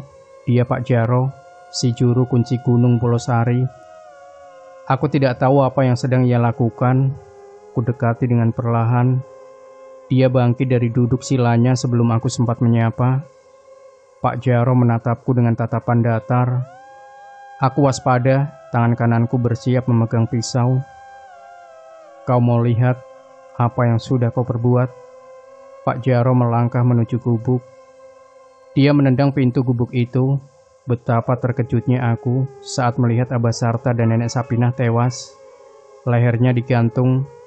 Kedua matanya melotot, lidahnya terjulur. Aku tidak tahu apa yang sudah terjadi terhadap mereka berdua. Mereka mati karena mencoba menyelamatkanmu, kata Pak Jaro. Kau beruntung, kau lahir malam Jumat. Jin di sini tidak bisa melukaimu, tapi dia tidak akan membiarkan kau pergi dari gunung ini. Mataku jeli memperhatikan gerakan tangan Pak Jaro yang perlahan merogoh sesuatu dari balik punggungnya. Aku mundur beberapa langkah. Benar saja dia mengeluarkan golok. Aku harus membunuhmu dan menjadikanmu tumbal agar tidak ada lagi korban jiwa. 2 lelaki muncul dari belakang gubuk, masing-masing dari mereka membawa tali. Aku langsung lari sekuat tenaga menjauh dari Pak Jaro. Mereka bertiga mengejarku. Kau harus mati, teriak Pak Jaro dari belakang. Aku lari seperti babi hutan saja, menabrak apapun yang ada di hadapanku. Sesekali aku menoleh ke belakang. Cahaya senter Pak Jaro berayun-ayun semakin mendekat ke arahku. Sengaja aku matikan senterku agar tidak terlihat olehnya. Seandainya aku harus mati di gunung ini, aku tidak mau mati di tangan Pak Jaro. Aku bersembunyi di balik batu yang berlumut. Masih dapat kulihat cahaya senter mereka berayun-ayun dari kejauhan. Langkah mereka semakin mendekat. Aku berlari lagi untuk menjauh dari mereka. "Itu dia!" teriak salah satu anak buah Pak Jaro. Kaki kananku tersangkut akar pohon. Aku terjungkal ke semak-semak. Aku tidak sanggup lagi berlari. Mereka semakin mendekat ke arahku. Wajah Pak Jaro mulai terlihat. Aku merangkak untuk menjauh. Mereka malah tertawa melihat penderitaanku. Seorang lelaki berbadan tambun mendekat. Ia mengikat kedua kaki dan tanganku. Lelaki satu lagi menyiapkan sebatang kayu, lalu memasukkannya di antara pergelangan tangan dan kakiku. Mereka berdua menggotong tubuhku dalam posisi terbalik, seperti babi hasil buruan. Entah aku akan dibawa kemana. "Ampuni aku, Pak Jaro. Jangan bunuh aku." "Kalau aku tidak menumbalkanmu, bola api itu yang akan membunuh orang banyak." Pak Jaro menunjuk ke langit. "Tolong, ampuni aku, Pak. Aku berjanji tidak akan datang lagi ke gunung ini. Aku tidak mau mati muda, Pak." Kedua lelaki yang menggotongku malah tertawa. Manusia bisa mati kapan saja. Bahkan saat masih di dalam kandungan pun manusia bisa mati. Kau jangan khawatir. Aku tahu kau sangat menderita, tersesat di gunung ini. Aku akan akhiri penderitaanmu itu. Pak Jaro menoleh padaku sambil tersenyum dingin. Kau tahu, 2 gundukan tanah di depan gubuk tua itu mayat dari 2 pendaki yang dulu pernah melanggar larangan gunung ini. Nanti kau akan aku makamkan di samping mereka. Lanjut Pak Jaro. Aku mengamuk mendengar omongan Pak Jaro. Kuguncangkan tubuhku sendiri. 2 lelaki itu malah tertawa lagi. Mereka melecehkan tenagaku yang semakin lemah. Asal kau tahu, aku ini orang baik. Yang aku lakukan sekarang adalah demi menyelamatkan para pendaki lain. Kerajaan jin di gunung ini murka karena ulah kalian. Tapi teman-temanku sudah mati semua, Pak. Apa itu tidak cukup untuk menebus kesalahan kami? Belum. Masih ada 1 orang yang hidup. Siapa? Yang perempuan. Tapi dia tidak akan bisa keluar dari alam jin. Mira? Desisku. Kedua kaki dan tanganku terasa sangat pegal. Dalam posisi terbalik seperti ini, lama-lama aku kesulitan untuk bernapas. Pak, tolong lepaskan aku. Jangan khawatir, sebentar lagi kita sampai kok. Aku tidak bisa bernafas, Pak. Pak Jaro tidak lagi menimpali. Medan yang ditempuh menanjak. Kedua lelaki yang menggotongku berjalan sempoyongan. Tidak lama kemudian aku tiba di sebuah tempat yang sangat aneh. Ada banyak sesajen di tempat itu. Bebatuan disusun rapi membentuk lingkaran. Tubuhku dibaringkan di tengah lingkaran tersebut. Mereka melepas batang kayu, sedangkan lengan dan kakiku tetap diikat. Tak jauh dari tempatku berbaring, ada 2 tengkorak manusia tergeletak bersebelahan dengan sesajen. Apakah itu tengkorak 2 pendaki yang melanggar larangan? Entahlah. Yang jelas pemandangan itu semakin membuatku takut. Tidak ada jalan lain lagi untuk bisa selamat. Mungkin sudah takdirnya aku mati seperti ini. Pak Jaro dan 2 anak buahnya duduk sila di luar lingkaran. Mata mereka terpejam. Pak Jaro membacakan mantra dalam bahasa Sunda. Mantra itu terdengar sangat mengerikan, semacam persembahan tumbal untuk makhluk gaib. Setelah selesai, Pak Jaro mendekatiku. Ia membawa sebuah batang kayu. Ia lalu menancapkannya di dekat kepalaku. Jangan, Pak. Aku mohon ampuni aku. Air mataku keluar. Yang kuingat adalah kedua orang tuaku di rumah. Mereka sudah sangat tua dan pasti jatuh sakit kalau mendengar anaknya tewas tak wajar seperti ini. Pak Jaro menyuruh anak buahnya mengikat leherku dengan tali. Lalu ujung tali itu diikatkan lagi pada kayu tadi. Tarik kakinya, suruh Pak Jaro. Aku sekarang dalam posisi mengambang. Kedua kakiku ditarik, leherku diikat. Mereka akan memenggal leherku. Pak Jaro keluar dari lingkaran. Ia mengambil arit, lalu bersiap memenggal kepalaku. Surga menunggumu, nak. Aku menangis. Dari arah kanan tiba-tiba kulihat roh Ricky memandangiku dengan tatapan nelangsa.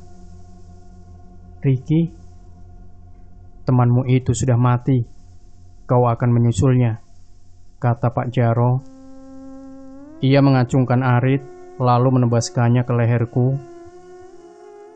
Kupejamkan mata karena tidak sanggup melihat eksekusi terhadap diriku sendiri. Tapi setelah beberapa saat aku tidak merasakan apapun pada leherku, lalu tubuhku jatuh berdebam. Kulihat Pak Jaro dan 2 anak buahnya berlutut di hadapanku. "Ampun Nyai," gumam Pak Jaro. Aku membalikkan badan. Ada seorang wanita yang berpakaian seperti putri kerajaan di belakangku. Wanita itu yang sempat aku serang beberapa hari lalu. Dia tersenyum anggun ke arahku. Berbeda dengan Pak Jaro dan anak buahnya yang ketakutan, aku sama sekali tidak takut pada wanita itu. Malah aku menyimpan dendam atas kematian teman-temanku. "Ulah dibayahan," kata wanita itu. "Jangan dibunuh." Kenapa wanita itu malah menolongku?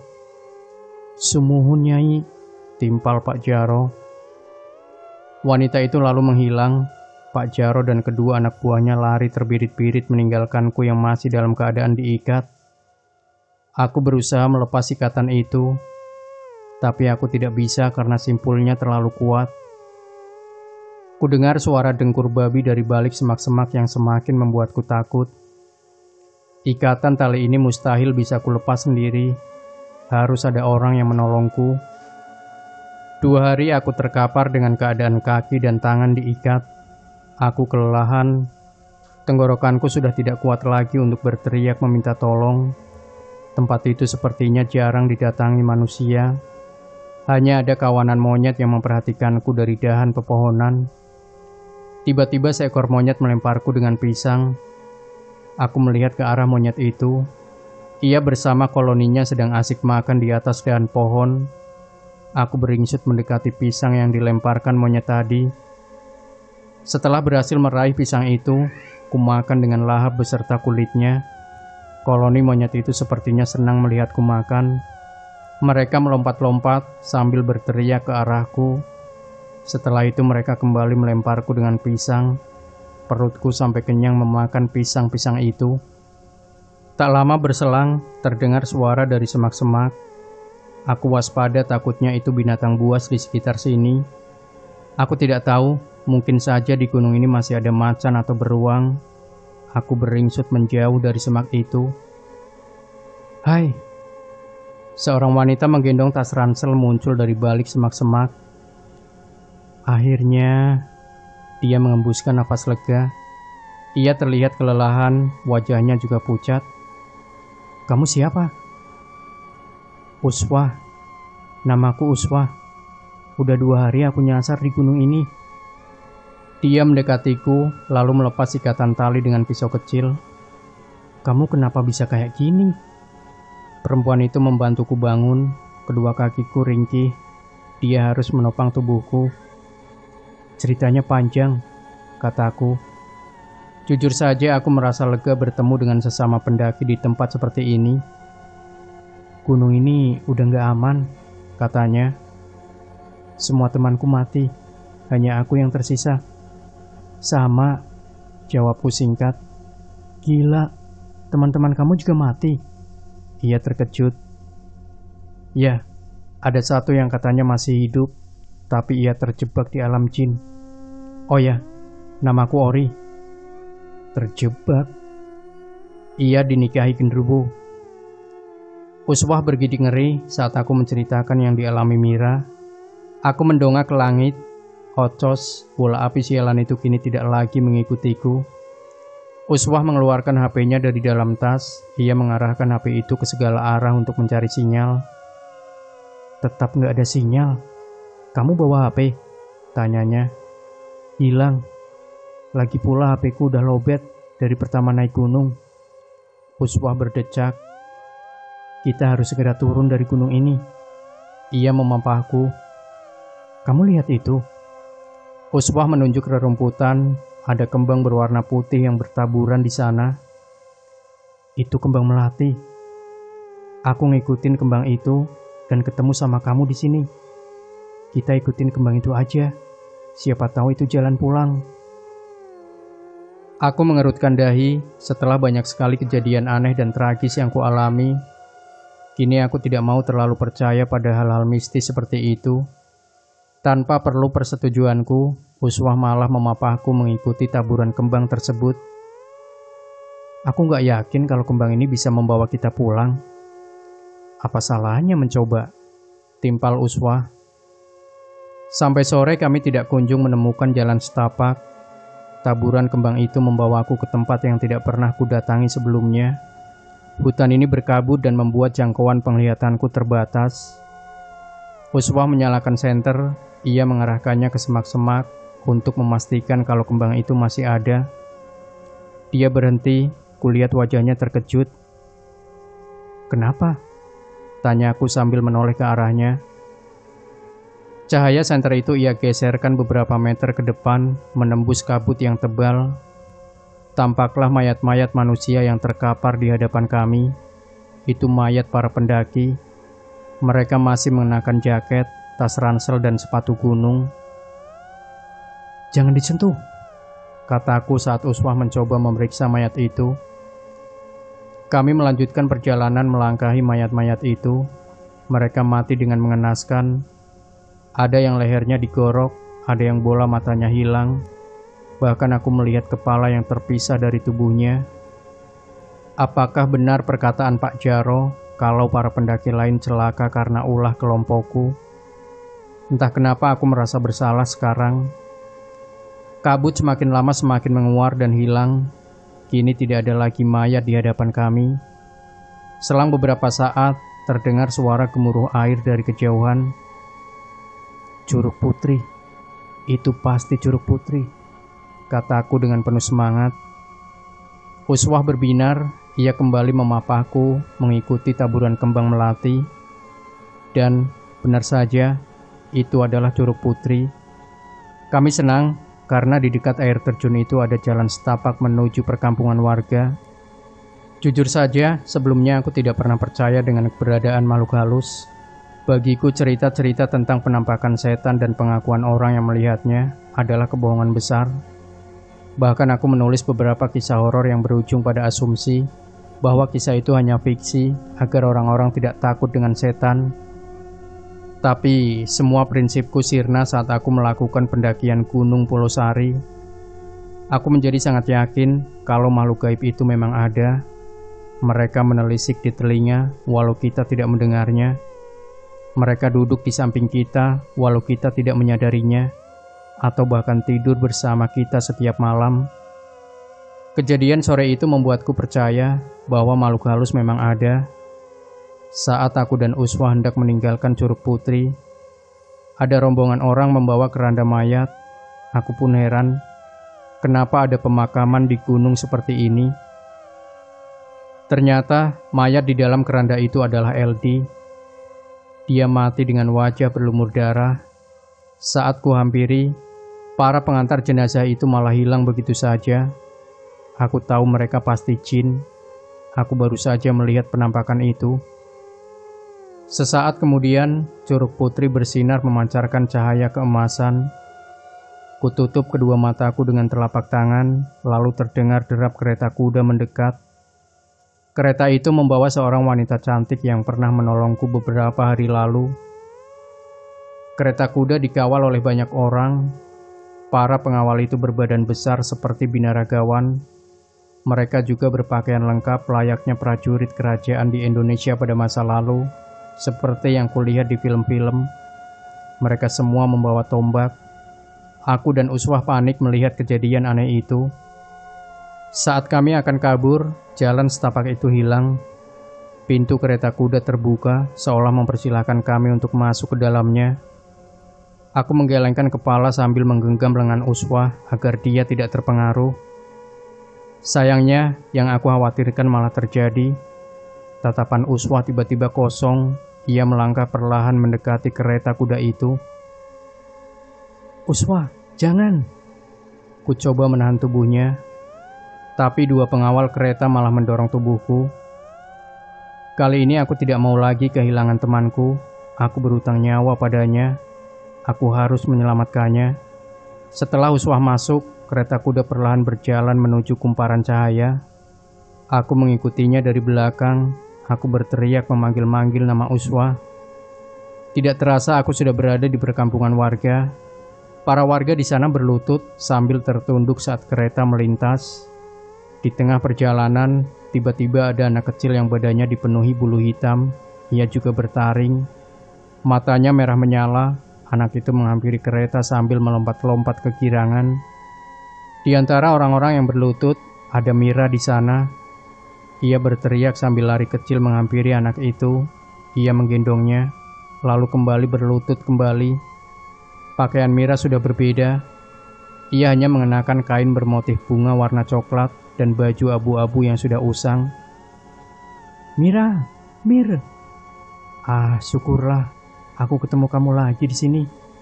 Ayo Mir, kita pulang. Ada Curug Putri di sekitar sini."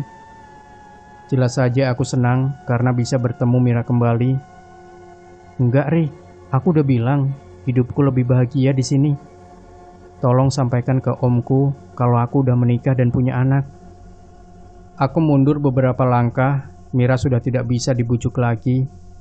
Kereta kuda semakin menjauh. Segera aku lari mengejar kereta itu sambil terus memanggil nama Uswah. Tibalah aku di sebuah keraton yang megah. Ada dayang-dayang keraton yang menyambut kedatangan kereta kuda. Mereka menari-nari sambil terus tersenyum. Aku ikut masuk ke dalam keraton tersebut. Di halaman keraton, Uswah turun dari kereta. Ku coba menghampirinya, tapi langkahku dihalangi para penjaga. Uswah dituntun oleh wanita cantik itu ke sebuah kolam kecil yang terletak persis di depan singgasana. Uswah melucuti pakaiannya, lalu mandi di kolam kecil itu.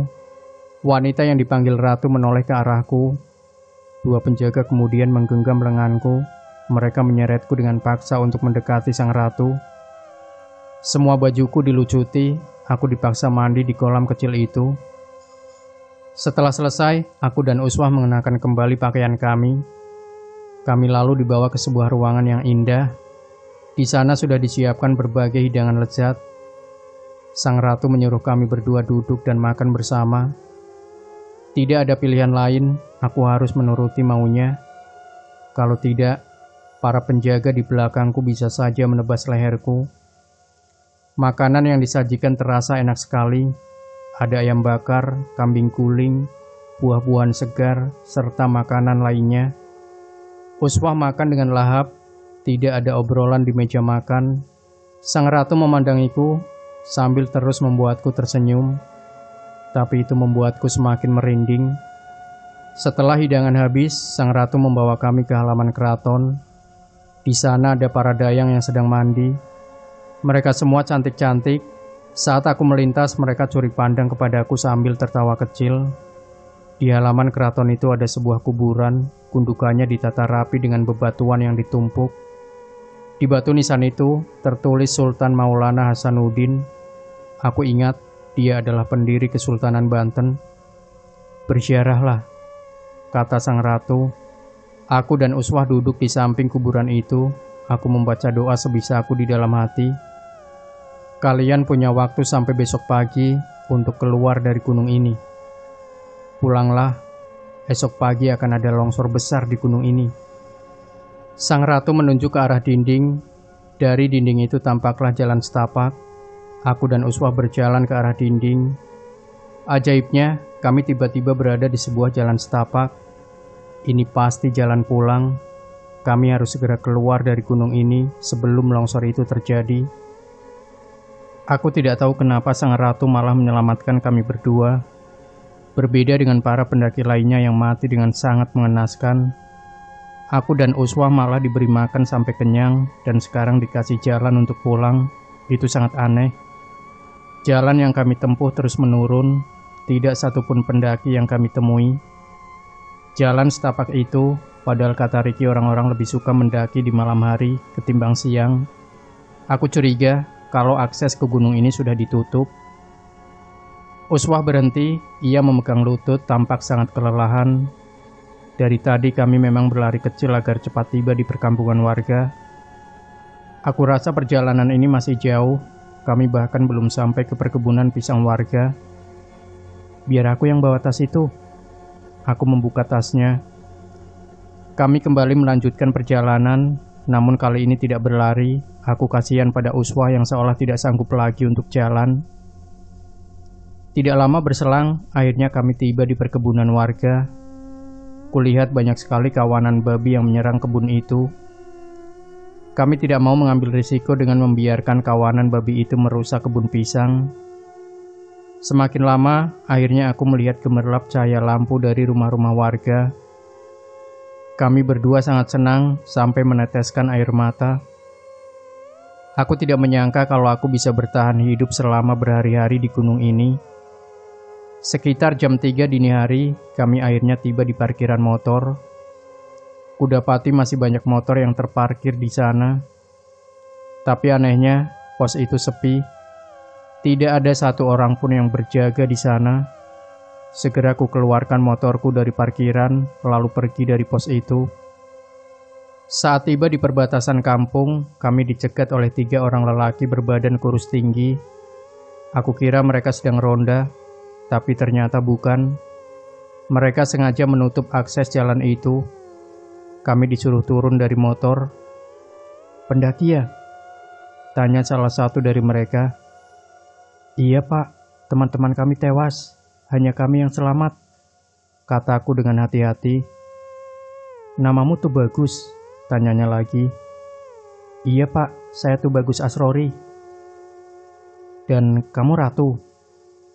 "Iya, saya Ratu Uswah Hasanah," jawab Uswah, suaranya parau. Dia sudah sangat kelelahan. Mereka mengangguk-angguk. Aku tidak mengerti apa maksudnya. "Boleh kami pergi pak?" tanyaku. Aku sudah tidak tega melihat Uswah yang semakin kelelahan. "Tunggu dulu, mari ikut kami." Lelaki yang mengenakan peci hitam menarik tanganku. "Kemana pak?" "Menghadap tetua kampung ini." "Untuk apa pak?" tanya Uswah. "Kalian harus dibersihkan dulu sebelum pulang. Di gunung banyak dedemit. Kami hanya ingin membantu kalian." Lelaki itu memaksa. "Kami tidak merasa perlu dibersihkan, Pak. Kami harus pulang sekarang." Aku merogoh kembali kunci motor. Kulihat salah satu dari mereka menyentuh golok yang diikatkan pada pinggang. Uswah berbisik. Ia menyuruhku untuk menuruti saja kemauan mereka. "Kalian jangan khawatir. Di rumah tetua ada 3 pendaki lainnya yang selamat. Kami tidak ada niatan jahat dan hanya mau membantu kalian," ujar lelaki itu lalu menyalakan rokok kreteknya. Kami dibawa ke sebuah rumah panggung. Di dalam rumah itu ada 3 orang pendaki yang kondisinya semrawut. Wajah mereka tampak sangat kelelahan, jaketnya penuh noda lumpur. Mereka terdiri dari 2 orang perempuan dan 1 orang lelaki. Masih ada yang selamat. "Silakan, duduklah." Seorang kakek berbadan kurus kering dan rambutnya sudah putih semua menyambut kedatangan kami. Tidak ada kursi di ruang tamu. Kami duduk di atas tikar pandan. Seperti yang sudah kukatakan tadi, kalau kalian adalah orang-orang yang beruntung bisa selamat dari gunung itu. Aku mengerutkan dahi sambil menatap kakek itu. "Nama kalian tuh Bagus dan Ratu. Itu adalah nama dari keturunan Kesultanan Banten. Jadi dedemit tidak akan berani menyakiti kalian. Tapi tetap kalian harus dibersihkan.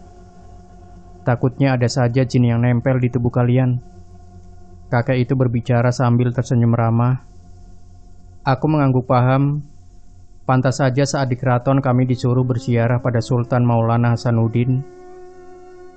Pantas kami disuruh berziarah pada Sultan Maulana Hasanuddin, kataku. Kalian berziarah secara gaib, maka sebenarnya ada di Banten. Sesekali berziarahlah ke sana, kata kakek itu. Dulu Sultan Maulana Hasanuddin pernah tinggal di Gunung Pulosari dan berhasil menebarkan ajaran Islam di sekitar pegunungan. Aku tidak pernah menyangka kalau nama Tubagus yang disisipkan di depan Asrori adalah penanda bahwa aku masih ada hubungan darah dengan Kesultanan Banten. Pantas saja nama Tubagus itu selalu ada turun-temurun di keluargaku, dari kakek, bapak, dan sekarang aku dan adik-adikku mempunyai nama berawalan Tubagus. Aku tahu kalian semua pasti pernah masuk ke kerajaan jin Curug Putri. Sebelum pulang ke rumah, tubuh kalian harus dibersihkan terlebih dahulu. Takutnya ada jin yang masih menempel. Kakek itu menyuruh kami untuk mandi bergantian di sumurnya. Sumur itu sudah ditaburi bermacam-macam kembang. Aku merasa sangat segar ketika air itu menyentuh tubuhku. Setelah itu, satu persatu kami dibacakan doa. Semua tampak baik-baik saja. Hingga tibalah giliran Uswa yang dibacakan doa. Tangan si kakek menyentuh ubun-ubun Uswa. Ia pun mengerang kesakitan. Kedua tangannya mengapal. Ia mengamuk.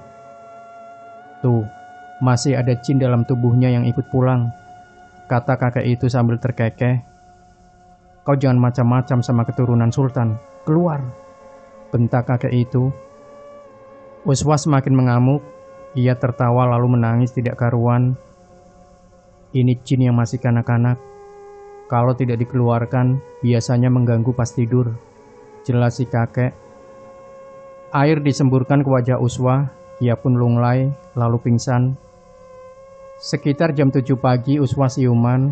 Kami diperlakukan dengan sangat baik oleh warga kampung. Banyak dari mereka yang menjenguk dan memberi kami makanan. Bahkan kami tidak diperbolehkan untuk mengendarai motor.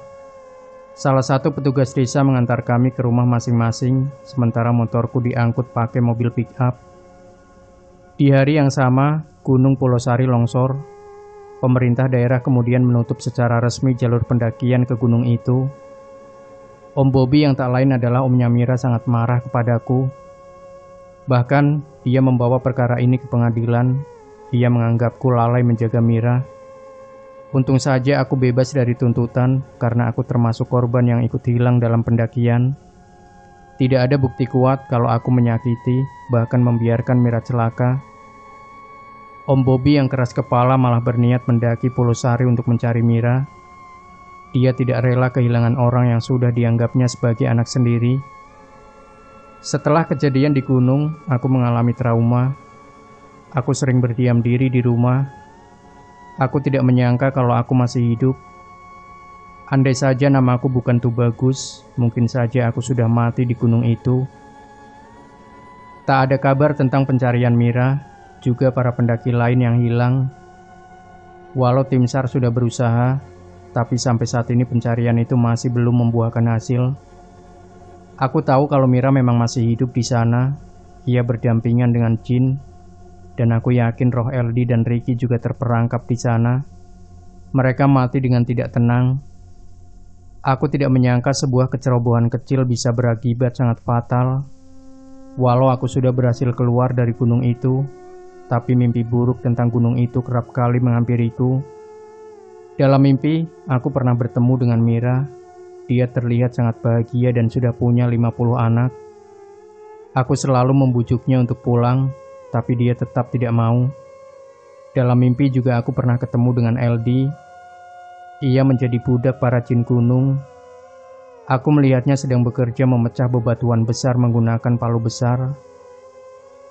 Kalau dia lelah dan berhenti, maka sosok makhluk dengan lidah yang menjulur ke tanah akan mencambuk punggung LD. Aku menangis melihatnya seperti itu. Aku juga bertemu dengan Ricky dalam mimpi. Yang terjadi dengannya sangat berbeda. Kulihat rohnya sepanjang hari dan malam selalu duduk di bawah pohon besar. Tatapannya kosong. Wajahnya terlihat sedih. Bahkan ia masih mengenakan jaket dan tas gunung. Dalam mimpi itu aku sempat menyapanya. Ricky, sapaku. Dia tidak menjawab, menoleh pun tidak sedikit pun. Rick. Aku menyentuh pundaknya. Tiba-tiba ada air liur yang menetes ke tanganku dari atas pohon. Aku mendongak. Di dahan pohon besar ada sosok wanita yang badannya mungkin sebesar kerbau. Ia mengenakan jubah merah, wajahnya hitam, serta air liur menetes-netes dari mulutnya. Sosok wanita itu lalu menjulurkan rambutnya yang panjang. Ia melilit leher Ricky dengan rambut itu, kemudian mengangkatnya ke atas pohon. Aku menggapai-gapai tubuh Ricky, tapi tidak berhasil. Dia menjadi mainan makhluk penghuni pohon. Ricky diciumi oleh makhluk itu. Air liurnya yang bau dan lengket membasahi wajah Ricky. Mimpi-mimpi buruk itu terus datang hampir setiap malam. Bahkan aku pernah melihat para pendaki yang rohnya menjadi kawanan monyet. Mereka berlarian dari dahan ke dahan pohon lainnya. Dari semua mimpi itu dapat kusimpulkan kalau para pendaki di Gunung Pulosari yang tidak selamat akan menjadi budak jin di sana. Suatu sore, saat aku sedang termangu di jendela kamar, seseorang mengetuk pintu rumah. Segera kubukakan pintu. Ori? Aku terkejut saat melihat lelaki yang berdiri di hadapanku. Dia Om Bobby. Tanpa dipersilakan masuk, ia menerobos dan langsung duduk di sofa. Ada yang aneh dengan penampilannya. Ia seperti hendak naik gunung. Ia juga menenteng senapan angin di tangan kanannya. Ada apa ya, Om?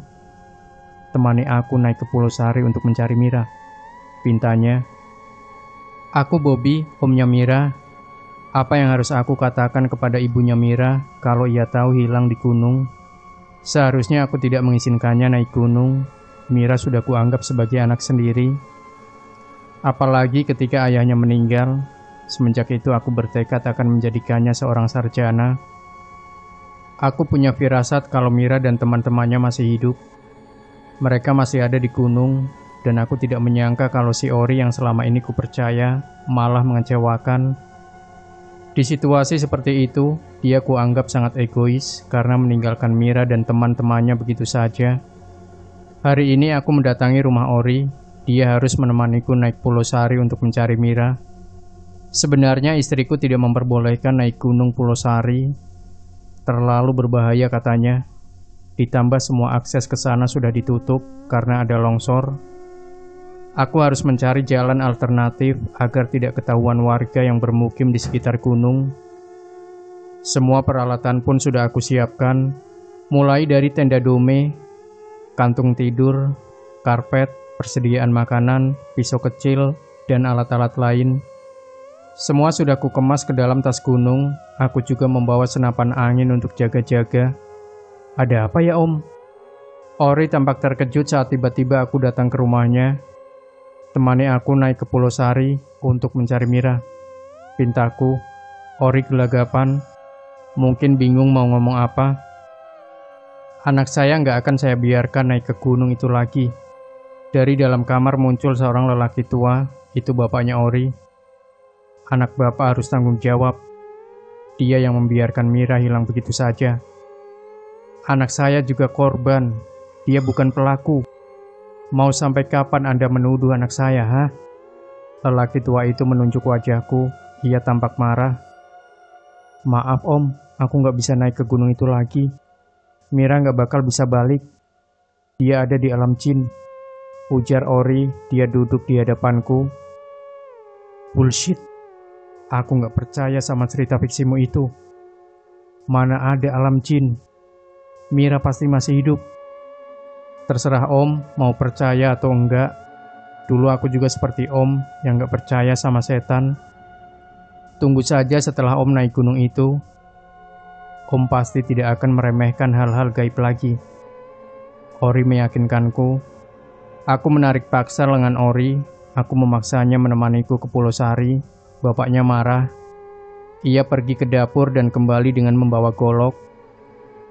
Kau bawa anakku, kugorok lehermu, ancamnya sambil mengacungkan golok. Aku mengembuskan nafas berat, kulepas genggamanku, lalu menoleh ke wajah Ori yang ketakutan. Mira masih hidup dan akan aku buktikan itu, kataku di telinga Ori. Semoga selamat, Om, jawabnya. Aku lalu pergi tanpa pamit dari hadapan mereka. Mah, bangun, Mah. Kuguncangkan tubuh istriku. Jadi berangkat, Pak. Iya, bangun. Kedua matanya masih terpicing. Ku kecup kandungannya yang sudah 5 bulan itu. Dia tengah mengandung anak kedua kami. Papa berangkat ya. Doakan supaya Papa berhasil membawa tantemu pulang. Ku kecup lagi perut istriku, lalu mengelus anak pertamaku yang sedang tidur pulas. Berapa hari, Pak? Paling lama 3 hari. Hati-hati, Pak. Pulang saja kalau tidak ketemu. Nanti kita ngomong baik-baik saja ke ibunya Mira. Papa yakin Mira dan teman-temannya masih hidup. Papa pasti bisa menemukan mereka. Kulirik jam yang melingkar di pergelangan tangan. Jam 1 dini hari. Segera kuraih tas ransel dan senapan angin. Juga topi koboi yang langsung kukenakan layaknya aktor Jeff Bridges. Aku berangkat dengan mengendarai motor Scorpio yang sudah kumodif sedemikian rupa. Tadi siang aku sudah mencari tahu mengenai jalur pendakian yang jauh dari pemukiman warga. Jadi tidak akan ada satupun warga yang tahu tentang pendakian ini. Setelah menempuh perjalanan selama 1 jam, akhirnya aku tiba di lokasi pendakian. Motor ku gembok di bagian lubang cakramnya. Aku sengaja menempatkannya bersembunyi di semak-semak. Dari kejauhan, terdengar suara burung hantu berkukuk. Itu membuat suasana menjadi mencekam. Kuarahkan cahaya senter ke jalan setapak yang sudah dirimbuni rumput. Jalan ini seperti sudah lama sekali tidak dilintasi manusia. Medan yang kutempuh pun semakin menanjak. Senter kupasangkan di moncong senapan. Aku harus siaga kalau tiba-tiba ada binatang buas yang tiba-tiba menyerang. Tak lama kemudian, aku berhenti melangkah. Terdengar suara menelisik di balik semak-semak. Suara itu diikuti dengan dengkur babi. Dengan panik kuarahkan moncong senapan ke semak-semak itu, lalu menembakkannya. Babi itu lari terbirit-birit. "Om!" Seseorang memanggilku. Aku sangat mengenali suara itu. Ya, itu suara Mira. Suaranya menggema di langit. "Mira! Mira!" Aku mendongak sambil memanggil namanya. Entah dari mana datangnya, di hadapanku muncul seorang wanita cantik yang berpakaian layaknya ratu kerajaan. Dia tersenyum mengerikan ke arahku. Kulihat kakinya tidak menapak tanah. Ia melayang dan perlahan mendekat ke arahku mematung. Beberapa kali kutembakkan senapan anginku ke arah wanita itu, tapi tidak mempan. Dia terus mendekat ke arahku. Aku semakin terdesak. Kakiku seperti keram dan tidak bisa digerakkan. "Siapa kau?" tanyaku parau sebelum suaraku tercekat di pangkal tenggorokan. Demikian sahabat Sejuta Kisah. Jangan lupa berikan komentar Anda, like, share video ini, subscribe channel Sejuta Kisah, dan kembali nantikan cerita-cerita misteri terbaru dari kami. Wassalamualaikum warahmatullahi wabarakatuh.